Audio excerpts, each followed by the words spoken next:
Welcome. Welcome to Switching Reels. I was going to say that.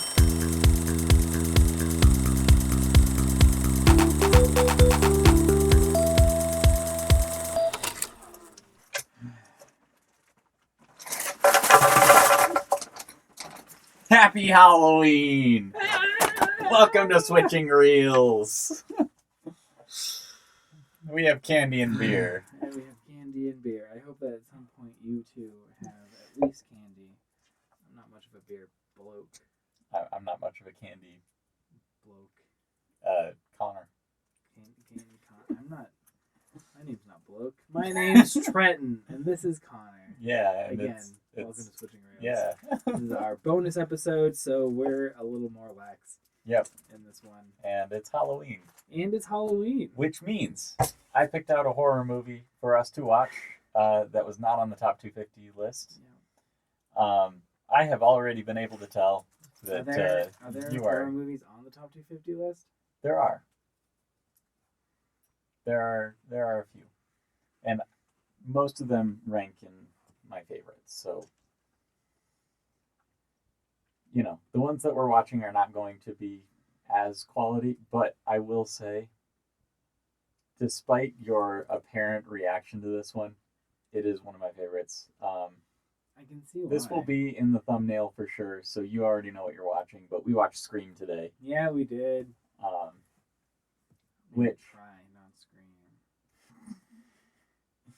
Which But I don't a know what little emotion bit prompted it. a little bit of background on this. This was one of the movies that made me realize that I actually loved the genre of horror instead of just being like, oh, I like a few horror movies, but those are the exception to the rule. Because like I had seen The Shining, I had seen Alien, and I was like, oh, I love those movies, but it's not representative of the genre. No. I watched this and went, oh, this is great. And I love this. And I don't know. There's probably a part of me that realizes that it's not a perfect 10 when it comes to technical. I will grant that probably a large portion of that is some of the acting. And also, she said no. And not Dewey. That's what his name was. I will say this is one of the movies that made me fall in love with the genre. Good. Which is why we watched it this year instead of me putting it off. We did watch a musical last year. So, we did. That was very kind of you Yeah. to do for the first year of horror movies. And that one's basic. We said it in the episode. It's basically not a horror movie. No, it's basically not a horror movie. It's a nice musical, weird movie. Yeah, it's a violent tragedy. It's a violent tragedy, which most horror movies are. Yeah. I Yeah, thought it was Dewey. you did. You said it out loud during the movie. I guess this is the spoiler wall. Or at least 30 seconds ago was the spoiler wall. Okay. Before we get too far, what did you think of this? Because I've basically been speaking your opinion for you, and we have not talked about it. No, totally. It wasn't bad. They come out punching and they never stop punching. I think it's exhausting. To me, it's a lot of punches you gotta sit through while you're watching this movie. Mostly stabbings, actually. You have a lot of stabbings to sit through. Overall, were you feeling positive or negative about this movie? I wasn't wearing overalls, and I would. Nah, it's a middleman. -5 to 5 minus 0.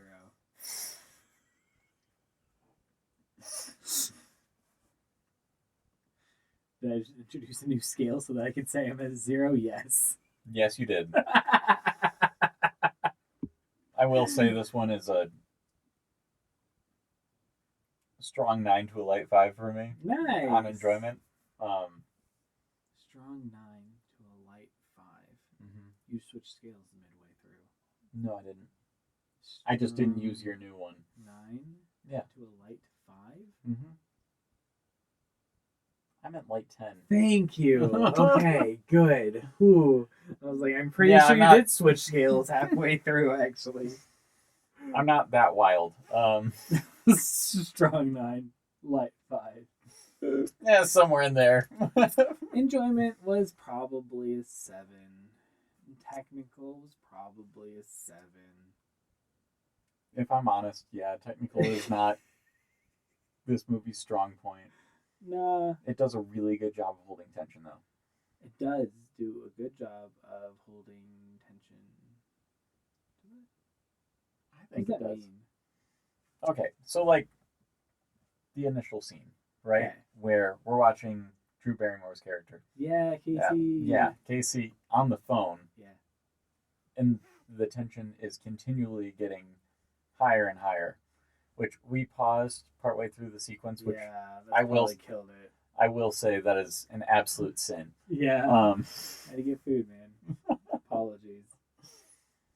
But that scene is really what solidified in my head, like, oh, I Oh. love these.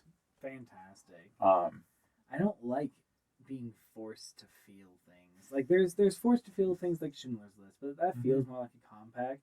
Yeah. Where you're like, okay, like this is content that makes me want to feel sad. This one just for like the entire and this is I think less this movie less a genre thing and more this movie thing because it was more deconstruction than and I don't know how to talk anymore. But like this town doesn't have murders, and then you have 12 or something insane in a year period. Yeah.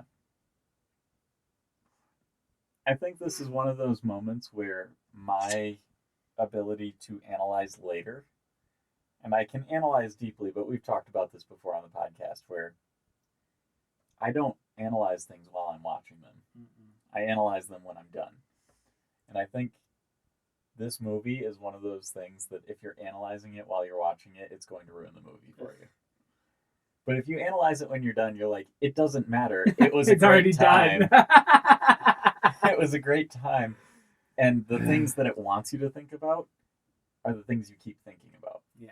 But That's a good point. If you're analyzing it while you're watching it, I can definitely see how like the things that it wants you to think about just kind of get breezed past while you're thinking about the logistics of what's going on. Yeah. So that's fair. Yeah. Also, there's that one kid that's like, I'm going to go check on him. And then he doesn't check on him. I'm going to go check on him? Yeah, check on them. They go upstairs to have sex. Oh, Randy. Yeah. All right, so we're past the we're going now. into the we're going into the spoilers now. Thank you all for being here. We appreciate you. Yes. Thank you very much. And happy Halloween. Happy Halloween. Regardless of whether you continue on with us or not. Exactly. Hopefully you do. Like, subscribe. Comment, Tell us what your email us. favorite horror movies are, or other movies, I guess. As Lindsay says, I don't watch that shit.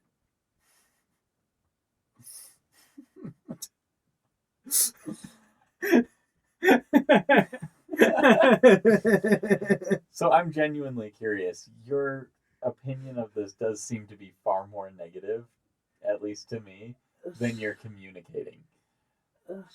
It's complex. You know, I have the nice rational side of my brain. It's like, no, it was actually fairly well put together. Like, you weren't able to go guess the people at the end. Yeah, you were trying. I was trying real hard. Normally I'm pretty good, you know? Like, there's some things that I see, and we've commented on that before, but this one threw me for a total loop. Yeah. And that was really good. That was really nice. Roger Ebert said something similar, so you're in good company. Roger who? My goodness, Roger Ebert was one of the, like, quintessential film critics of basically from the 60s through the time he died. It's like 5 years ago. Was he Craven? What? No. Never mind. Wes Craven directed this movie. And so, like, from the actual, like, if I look at it from the that side, it was a good movie. Like it wasn't bad. It, Yeah. had a lot of very interesting, like you don't see these kinds of things in other movies, stuff in it, because it felt like it could, and then it did. Yeah. So that was really cool and nice. It is mostly just I don't like forced content, and all of it while I'm watching is like all of this has to be forced. There's no way for it to not be forced.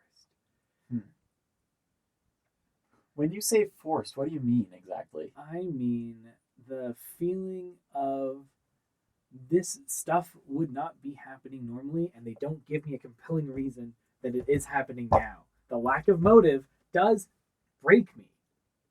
But there is a motive. No, there's a motive for one person. Yeah. Maybe. The other Maybe. The other one is peer pressure. Stu got peer pressured into it.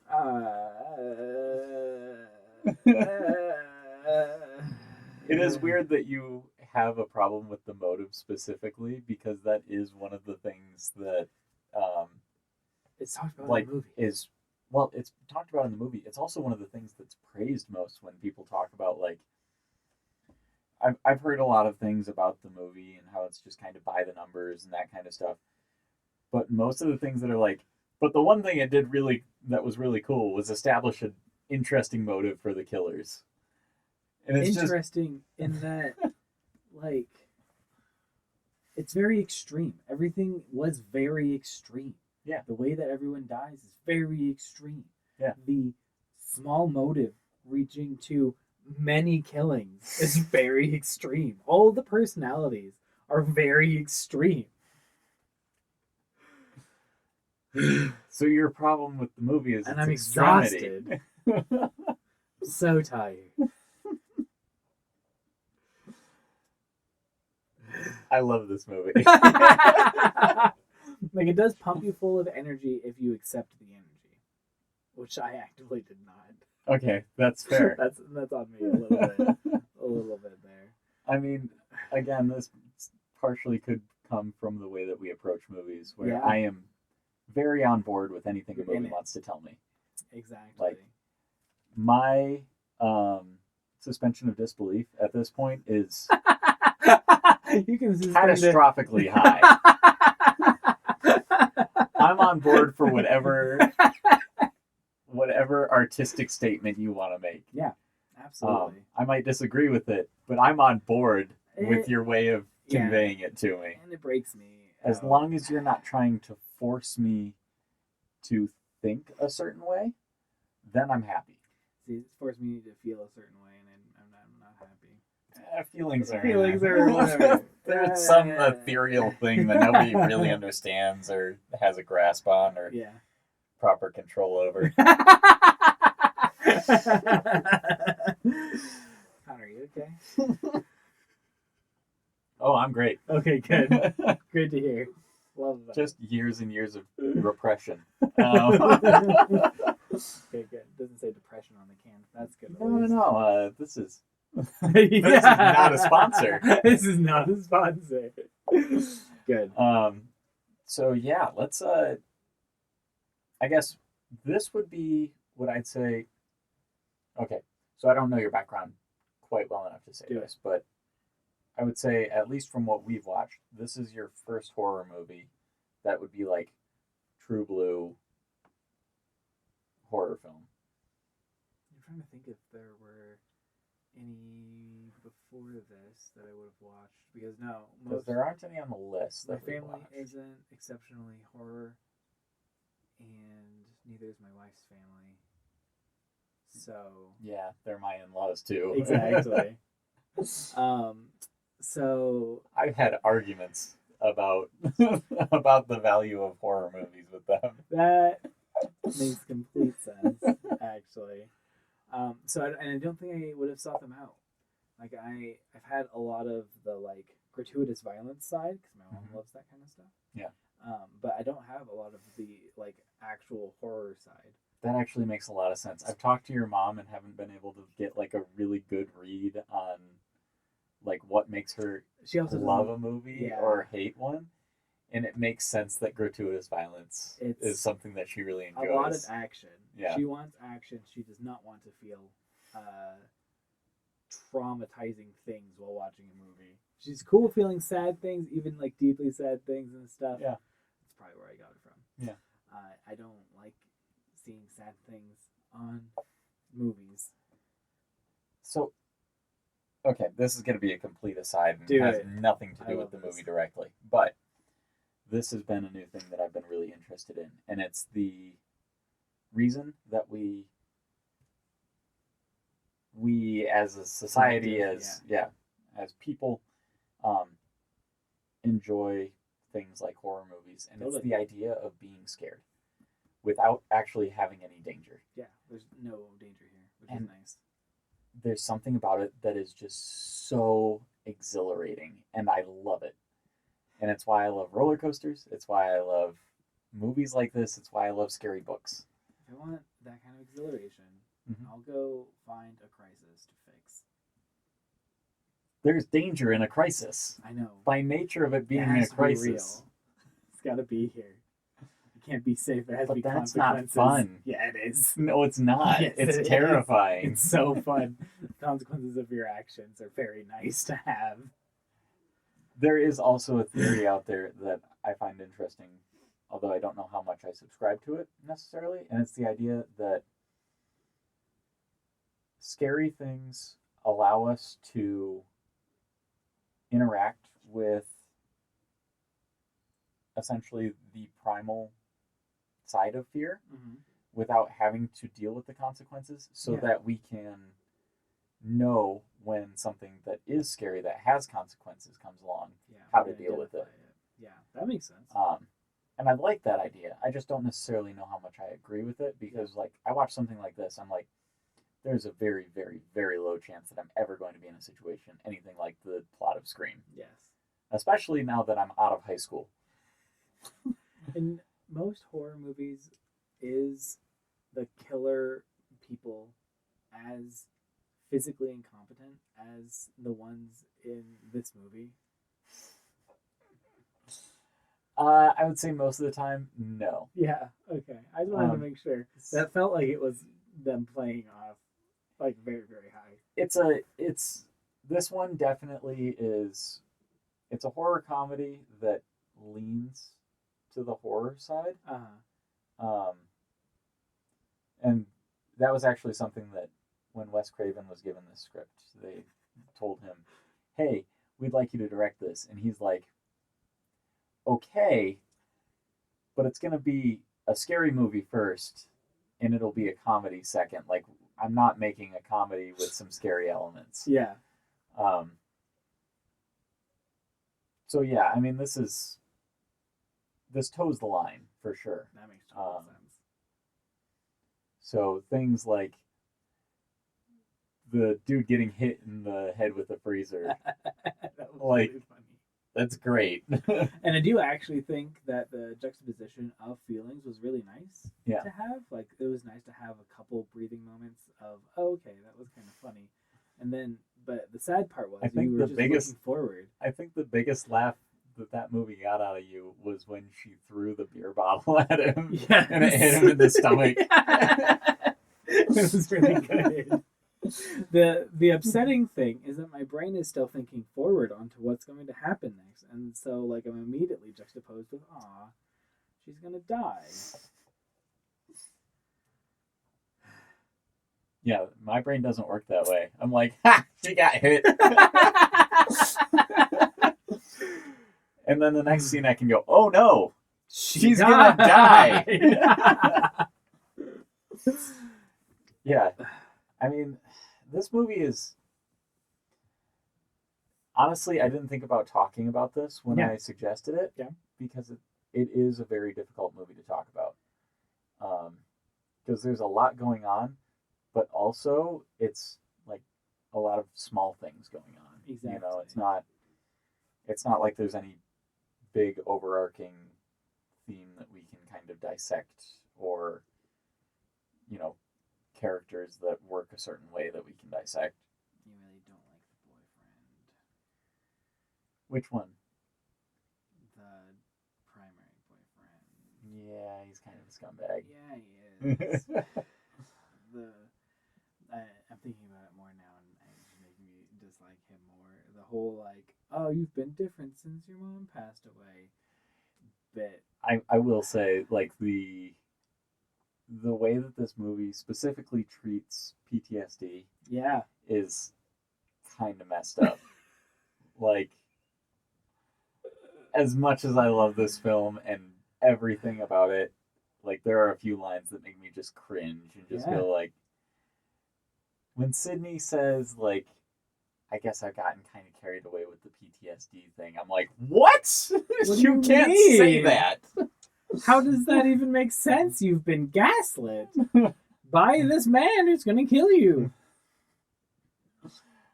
I don't necessarily think that she's been gaslit because, okay, so the way he talks, he's very forthcoming with the idea that he's not putting any pressure on her. And, like, at least on that point, I appreciate it. But also, like, you can definitely tell, like, there's some underlying, like, desire there that he's not forcing anything, but he is pushing a little bit. Mm-hmm. Yeah, I don't know. It's weird. I don't like him. I don't like him at all. I don't like him. And I won't defend him as a person at all. But yeah, I think specifically the way some of that has been, or specifically the way PTSD was handled. Just, yeah, not good. It's an older movie. Like, there's something to Yeah. be said for that.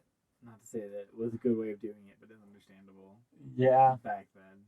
Yeah, I think When was this? 90. sometime in the 90s. Yeah. Yeah, I don't know. 90s. Which does also partially explain why I like it, because Yeah, I'm like partial most to anything in the 90s. Yeah, you like all. Which 90s is things. weird. It's like nostalgia for a time that I literally can't remember. Literally can't remember. I was born in 97. Exactly. I did not live through the 90s. Like, I have maybe a couple of 90s memories, and that's it. Yeah, I have maybe one. Yeah. I remember vaguely a birthday, but it could have been 4, and if it was 4, then that was 2000. And exactly. we're already into a new millennia. Let alone decade. But yeah, I mean, I guess this movie is so weird to me because it feels like a relic. Mm-hmm. It feels like a flawed film, but it still feels perfect to me in some ways. I'm so glad. And I don't understand what those ways are necessarily. No, and I feel like I can resonate with that. At least a little bit. Like, it is one of those movies that you would watch and then have fond memories about. Mm-hmm. You know?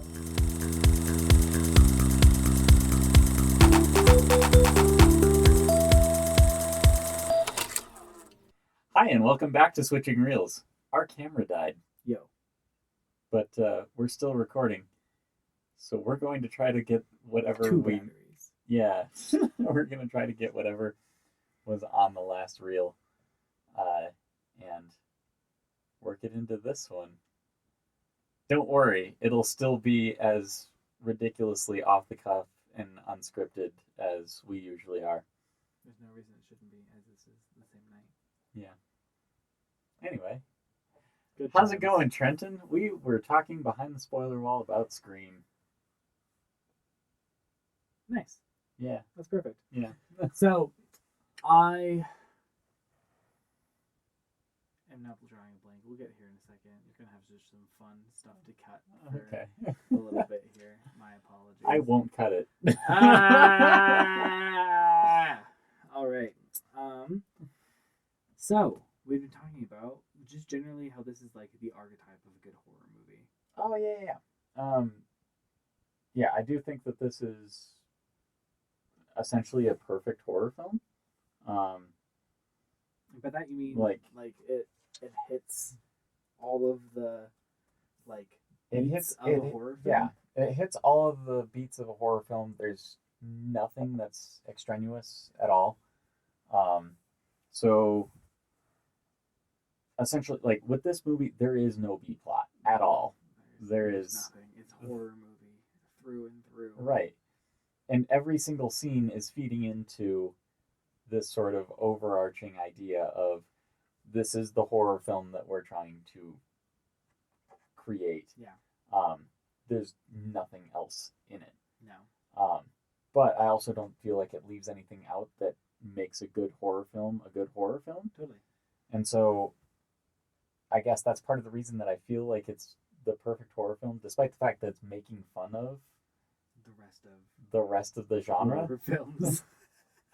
That's fantastic. So yeah, I mean it does hold a very strange place as I think the best meta commentary on horror films as a genre, and also is one of the best of the genre. And I can like looking back on it, like it is a really, really good movie. I could see how you would watch this and have a sense of nostalgia for the first time that you watched this. Even if I probably will not have that same feeling.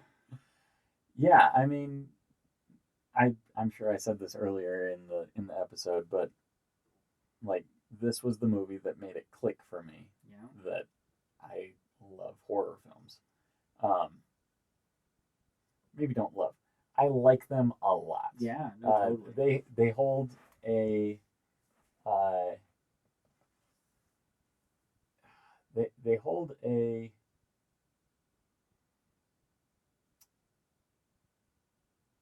I'm forgetting the term. I was gonna go near and dear. No, a fire, an entrail, a knife. They don't hold a knife. They don't hold a knife. I mean, some of them do. The movies. Yes, the movie. Some of the movies hold a knife. Ah.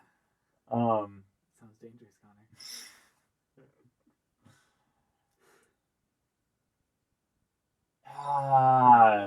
You'll come up with the word here in a second. Are there themes in this? I would say if there are, they're pretty nihilistic. I don't think that there really are a whole lot of themes to this. I mean, the idea of this movie is that there are killers, and we have a hero who wants to not be killed by the killers. Like, and that's a pretty tried and true method of doing, like, specifically, like, teen horror movies. Yeah, no, totally. She's the we, only one that we does will, a good job at it. She's very proficient. Yeah, and we will be watching Halloween at one of these episodes eventually. And that is what sort of codified a lot of the rules that Randy's talking about and that kind of thing. It's hard for me to separate this movie from that one. Yeah. In some ways, because I watched them on the same night the first time I saw both of them. Oh, interesting. Because you were saying this is one of the first movies you bought. Yeah. I bought this, Halloween, and 28 Days Later. And 28 Days Later is so completely different stylistically from both of these films. Are they all horror? Yeah. Oh, cool. 28 Days Later is a zombie movie, though. Nice. But Halloween is sort of the slasher movie that created the subgenre of slasher films. Yeah, it's lots of slashing. And this is sort of the movie that was like, hey, you know all of these films that Halloween sort of birthed? They all have this sort of like connective tissue that we're going to start poking fun at. Like, it was, looking back, it was kind of a very fortuitous couple of picks that I made on that one trip to whatever grocery store I ended up buying these from. Yeah. But yeah, that was, and I did not have the money to do it then. Nice. Like, I was broke. I was in film school when I did this. Yeah. Well, that was like 6 years ago? 7? Oh, I don't even know, man. Yeah. It's a hot sec ago. Yeah. It was before I knew you. It was before I knew Trinity. That's crazy. before that. You're telling me, like, having a wife who knows, like, what someone else's life that you are now friends with Yeah. was like before you came along Isn't that weird? for years and years. Yeah, I like knew Trinity for when she was like small. Yeah. She was not tall. She's still not tall. Oh. It's That's okay. true. I won't have to cut this out. She knows I make those jokes. Exactly. I make them to her face. Yeah, it's But crazy. yeah, getting back to Scream. You saying you like some scream time? What? It's like screen time, but it's scream time. You know what? I think maybe we should have just, when the battery died on the camera, we should have just let it go. Just kept on doing the podcast part. We'll just do what we did for, what was that movie? Pulp Fiction. Pulp Fiction? Yeah. Yeah. There's a lot of images of Scream killing people. Who's Scream? The one characterization of the ghost. You mean Ghostface? No, he's Scream. No, he's Ghostface. Sorry. He's actually Father Death. According to the costume. According to, what's her name?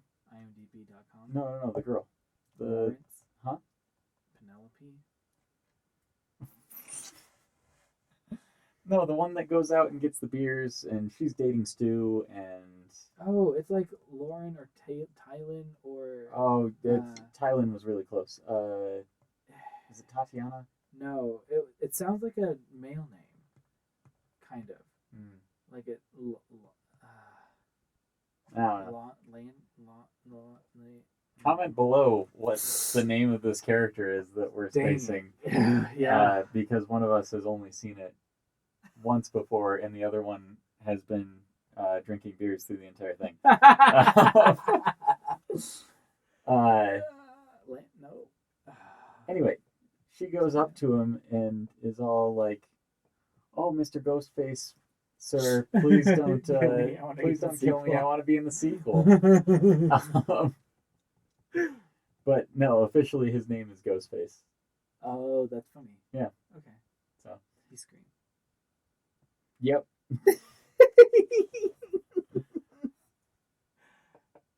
What was I saying about Landon? No. What was I saying about Ghostface? I don't know what you're saying about Ghostface. We said that this was going to be looser, but I didn't realize how much looser. It's very... All of our bonus episodes are substantially looser. That's how they go. The Christmas one I remember being It's because we love life. Oh. The Christmas one I just remember being so infuriated at that I couldn't. It's really fun to watch, though. No, it wasn't. Yeah, it is. Don't watch that movie. No, don't watch the movie. Watch our episode, though. I mean, if you want. What is her name? Tandoor. Chicken. No, not tandoori chicken. Oh. Talmadge. Nope. That sounded kind of close, though. We'll look it up afterwards. Yeah. What's the next holiday that we're watching a movie for? I think it's Christmas. It's Christmas. Yeah, there aren't a whole lot of Thanksgiving movies. Yeah, not a ton. And honestly, most of them would be kind of middle of the road, so we wouldn't have a lot to say about them, and also we wouldn't be furious at them. Yeah, that's true. So You I have look to have forward. Extreme emotion for these to be good. Look forward to our Christmas episode where And Kai and I will have a great list for you. Oh no. I'm thankful that Die Hard is on the top 250 list because that way we won't have to watch it for Christmas. Good point. Because as I have said on the podcast before, Die Hard is a Christmas movie. It's just not a good movie. Yeah. Like Forest Run. So I've got a friend that I talked about the podcast with, And he's like, that was the moment when I knew that we have very different taste in movies. When you Because I mentioned love that, Die Hard. that's And I'm like, fantastic. I just can't get past the dialogue. Have you seen Die Hard? I've seen 2/3 of it. Okay. That tells me that your memory is fuzzy enough that you can have a bit more of an objective perspective on that film when Good. we go into it. I'm stoked. I'm going to try not to. No, you can be me. In this case, it would be great. Every once in a while, you have to have just one that you dislike. It was like with Forrest Gump, you know? Like, I didn't mind that movie. It was pretty good. I'll be honest, I've probably been a little bit harsher on Forrest Gump than I should be, but At the same time. it still doesn't belong there. Yeah. It's just good. Just good. Whereas Scream is a masterpiece. Of something. Yeah. Probably horror. Film. It's a masterpiece of film. I only expect to pay like $25 for this at a steakhouse. Is that if you're at a cheap steakhouse, that's a pretty decent cut. Exactly. If you're at an expensive steakhouse, that's not a very good cut. Exactly. If you're at a really cheap steakhouse, that's a It's prime exquisite. cut. So I'll let you, dear reader, figure out which one I mean. Oh my. All right. Talk to y'all at Christmas. Yeah. How do we end this? Horribly.